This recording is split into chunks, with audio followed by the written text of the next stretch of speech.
부처님, 약속하셨으니 속이시면 안 됩니다. 주인님! 주인님! 꾹파. 10분 안에 읽는 고전소설. 오늘은 김시습의 금오신화 중 만복사 저포기를 시작하도록 하겠습니다. 들어가기 전에 잠깐 제목을 먼저 보면 저포는 지금의 주사위나 윷과 비슷한 것인데요. 정리하면 만복사라는 절에서 윷놀이 한 이야기가 되겠네요. 그럼 시작합니다. 옛날 전라남도 남원에 양생이 있었는데 어릴 때 부모님도 잃고 장가도 들지 못한 채 모쏠로 혼자 만복사 동쪽에 살았습니다. 지금과 같은 봄날 꽃이 핀 모습을 보니 양생의 마음이 싱숭생숭하겠죠? 그래서 시를 하나 읽습니다.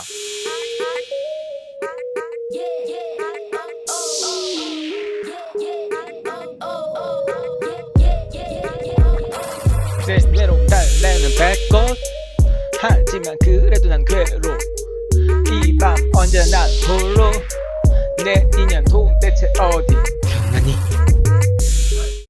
그때 갑자기 목소리가 들리는데 그대가 참으로 아름다운 짝을 얻고 싶다면 어찌 이루어지지 않으리라고 걱정하느냐. 뭔가 남다른 느낌에 양생은 설레기 시작합니다. 마침 3월 24일 소원을 비는 축제날이 되어 밤에 양생은 홀로 만복사에 들어가 저포를 꺼냅니다. 부처님, 제가 오늘 부처님과 내기를 하나 할까 합니다. 저포놀이를 해서 제가 지면 법연을 차려서 부처님께 갚아드리겠습니다. 하지만 만약 부처님이 지시면 아름다운 여인을 얻어서 제 소원을 이루게 해주십시오. 얍! 아싸! 이겼다! 부처님, 약속하셨으니 속이시면 안 됩니다. 그럼 불상 뒤에 숨어서 기다려볼까? 과연 그때 한 아름다운 아가씨가 들어오는데 부처님, 인생이 기구하다고 하지만 어찌 이럴 수 있습니까? 제 얘기를 들어주셔서 지난번 외놈들이 와서 사람들을 노략할 때 저는 멀리 피난가지는 못했지만 끝까지 정절을 지키고 화를 면했습니다. 제 어버이께서는 정절을 잘 지켰다며 외진 곳으로 옮겨 살게 하셨고 벌써 3년이 되었습니다. 하지만 무료한 나날과 외로움을 견디기 어려우니 부처님께서는 저를 불쌍히 여기시어 빨리 배필을 얻게 해주시길 간절히 비옵니다. 아무래도 지금이 내가 나갈 때인 것 같군. 조금 전에 글을 올리시던데 어쩐 일이신가요? 아가씨는 누구신데 여기 혼자 오셨습니까? 저 또한 사람입니다. 무슨 의심을 하시는 건지요?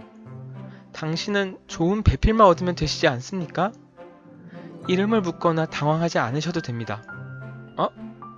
그렇긴 하지만 그렇게 둘은 절 앞의 작은 판자방에 들어가 밤을 나누고 이게 무슨 소리지? 누구냐? 시녀가 찾아온 것이냐? 예, 아씨. 평소에는 문 밖에도 안 나가시던데 오늘 어쩐 일로 여기까지 오셨나요? 오늘 일은 우연이 아니다. 하느님과 부처님이 도우셔서 고운님을 맞이하게 되었다. 비록 부모님께 허락을 받진 않았지만 이 또한 평생의 인연이니 너는 집에 가서 술 안주를 좀 가져오거라. 그렇게 술자리를 가지는 둘. 이렇게 마시다니 이건 인간계의 것이 아니야. 그런데 뭔가 좀 이상한데? 에이, 귀한 집 아가씨가 봄 타서 담 넘어왔나 보지. 이 아이는 옛 노래밖에 모르는데 새 노래 하나 지어 부르게 해주시지 않으시겠습니까? 좋소.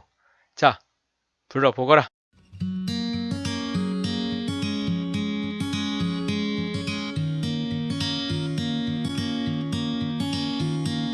추운 날 얇은 노을로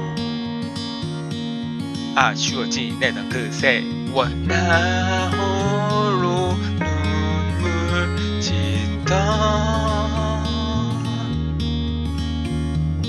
외로 이 방에 홀로 슬피 잠들던 지난 밤. 이렇게 저희가 만난 것 또한 인연 아니겠습니까? 제게 소원이 하나 있습니다. 이 소원을 들어주시지 않으신다면 저는 영원히 사라지겠습니다. 에? 갑자기 그런? 이거 뭐 협박도 아니고. 뭐, 내 어찌 안 들어주겠소? 얘야, 집에 돌아가 있거라. 사라졌어? 그럼 낭군을 모시고 집에 돌아갈까 합니다. 그렇게 양생은 여인의 손을 잡고 마을을 지나갔습니다. 개가 짖고 사람들이 길에 다녔지만 이복의 양총각, 새벽부터 혼자 어디 다녀오는가? 하하, 어제 만복살 취해서 누웠다가 친구네 마을 가는 길입니다. 그렇게 여인은 양생을 이끌고 숲을 헤쳐갑니다. 아니, 도대체 어디 사는 거요? 혼자 사는 여자의 집이 원래 이렇지요. 그렇게 얘기를 주고받으면서 계령동에 도착한 두 사람. 집에 들어가니 방 안이 잘 정돈되어 있어 그곳에 사흘을 함께 머물렀는데 양생은 왠지 모르게 인간 세상인 것이 아닌 느낌이 들었지만 함께 지내다 보니 그런 생각을 잊고 지냈습니다. 그러던 중 이곳의 사흘은 인간 세상의 3년과 같습니다. 낭군은 이제 집으로 돌아가셔서 살아가시지요. 아니, 사흘 만에 이별이라니. 이별이 어찌 이리 빠르단 말이오. 다시 만나 평생의 소원을 풀게 될 것입니다. 오늘 오신 것도 옛 인연이 있기 때문이겠죠. 가시기 전에 이웃 친척들을 한번 만나보시는 게 어떻겠습니까? 뭐, 그러지요.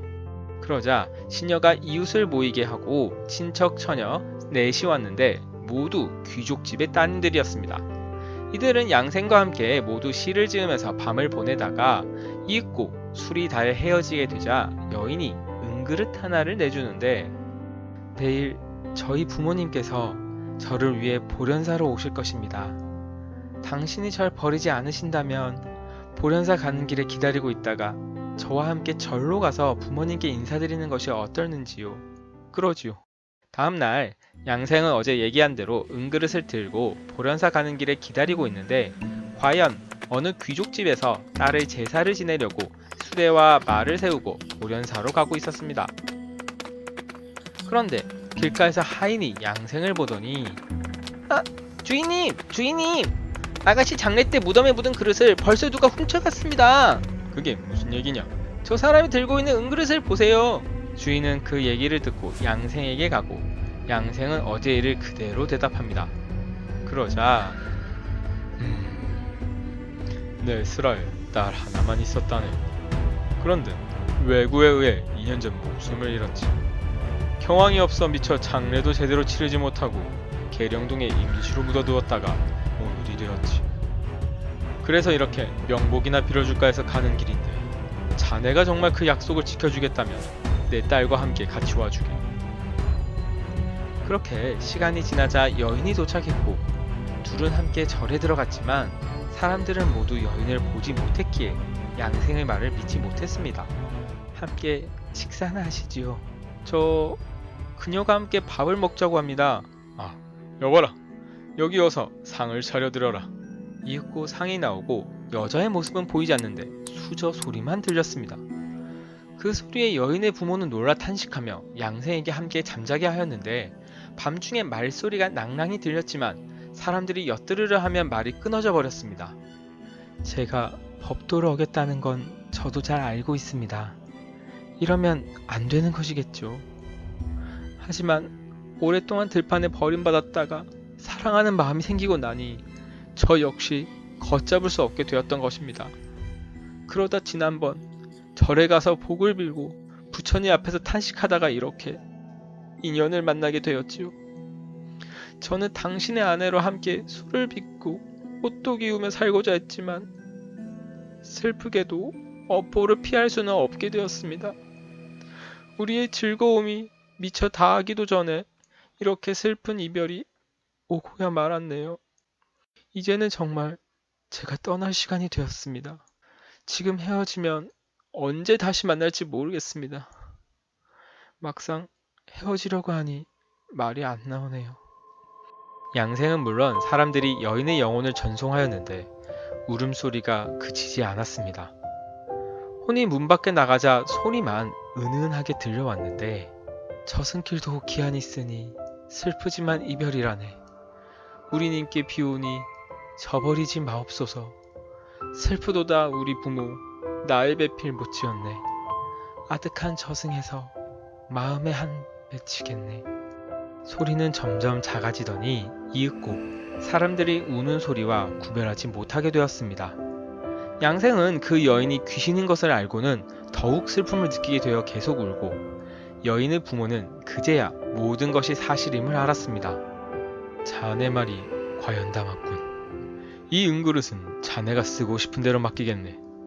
그리고 내 딸 몫의 재산이 있으니 이것을 자네가 가지면서 내 딸을 잊지 말아주게나.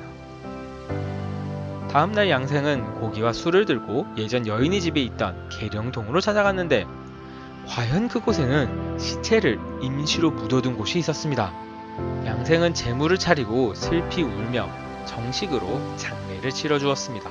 하지만 장례를 치른 뒤에도 슬픔을 이기지 못한 양생은 밭과 집을 모두 팔아 3일을 내도록 제를 올렸는데, 그때 여인의 목소리가 공중에서 울려 퍼졌습니다.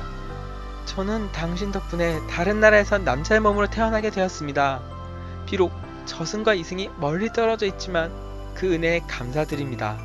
그렇게 목소리는 사라지고 양생은 그 뒤 다시는 장가를 들지 않고 지리산에 들어가 약초를 캐며 살았는데, 언제 죽었는지는 아무도 모른다고 합니다.